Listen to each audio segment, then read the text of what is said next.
మధ్యప్రదేశ్, రాజస్థాన్ రాష్ట్రాల్లో పిల్లలకు ఇచ్చిన కోల్డ్ రిఫ్ దగ్గు సిరప్ కారణంగా 11 మంది చిన్నారులు మరణించడంతో ఆందోళన నెలకొంది.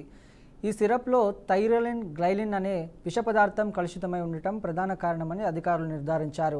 ఈ సంఘటన వెలుగులోకి రావడంతో తెలంగాణ డ్రగ్స్ కంట్రోల్ అడ్మినిస్ట్రేషన్ వెంటనే రంగంలోకి దిగింది. రాష్ట్రంలోని అన్ని ఔషధ దుకాణాలు, ఆసుపత్రులు, హోల్సేల్ డీలర్ల వద్ద ఈ సిరప్ స్టాక్ ఉందేమో తనిఖీలు ప్రారంభించారు. ముఖ్యంగా SR13 బ్యాచ్ను నంబర్ కలిగిన సిరప్లను తక్షణమే సీజ్ చేయాలని అధికారులు ఆదేశించారు. చిన్నారులకు ఈ మందు ఇచ్చి ప్రమాదం జరగకుండా ముందస్తుగా జాగ్రత్తలు తీసుకోవాలని ప్రజలను హెచ్చరించారు. ఈ సిరప్ను తమిళనాడుకు చెందిన శ్రీసన్ ఫార్మా తయారు చేస్తున్నట్లు గుర్తించారు. DEG అనే ఈ రసాయనం కిడ్నీ వైఫల్యానికి దారితీసే ప్రమాదకరమని పదార్థమని నిపుణులు చెబుతున్నారు. సంఘటనపై కేంద్రం కూడా తీవ్రంగా స్పందించింది. దేశవ్యాప్తంగా ఈ సిరప్ బ్యాన్ వినియోగాన్ని నిలిపివేయాలని ఆదేశాలు జారీ చేసింది. తెలంగాణ డీసీపై కూడా స్టాప్ యూజ్ నోటీస్ జారీ చేసి కోల్డ్ రిఫ్తో పాటు మరో 2 సిరప్లను రిఫ్రెష్మెంట్ TR పైన ప్రత్యేక హెచ్చరికలు జారీ చేసింది. ఈ 3 ఉత్పత్తులన్నీ ఒకే తరహా థైరోలిన్, గ్లైకిన్ కలుషిత పదార్థాలు కలిగి ఉన్నాయని ప్రారంభ పరీక్షల్లో తేలిందని నివేదికలు చెబుతున్నాయి.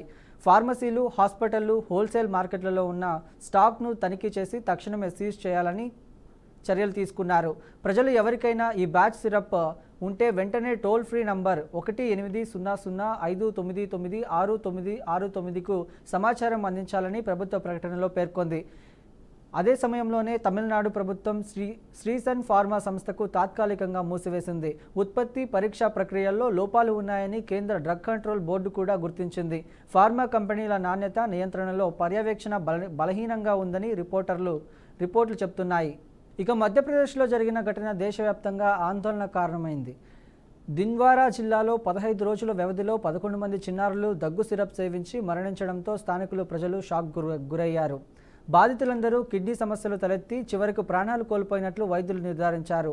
విచారణలో ఈ సిరప్ను చిన్నారులకు తరచూ సిఫారసు చేసిన స్థానిక వైద్యుడు డాక్టర్ ప్రవీణ్ సోనీని పోలీసులు అరెస్ట్ చేశారు. విషపూరిత పదార్థాలు వాడినందుకు శ్రీసన్ ఫార్మాపై కేసు నమోదు చేయబడింది. ఇలాంటి సంఘటనలు తరచూ జరుగుతున్న నేపథ్యంలో దేశవ్యాప్తంగా ఔషధ పరిశ్రమలపై మరింత కఠిన చర్యలు తీసుకోవాల్సిన అవసరం ఉందని నిపుణులు సూచిస్తున్నారు.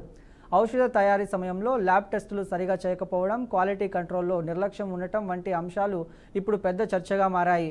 ఇప్పటికే భారత్లో పలుసార్లు విదేశీ దేశాలు కూడా భారతీయ సిరప్పులపై నిషేధాలు విధించిన ఘటనలు ఉన్నా ఈ నేపథ్యంలోనే ఈ ఘటన మళ్లీ దేశ ఔషధ రంగాన్ని ఇబ్బందుల్లోకి నెట్టేందుకు వ్యాఖ్యలు వినిపిస్తున్నాయి.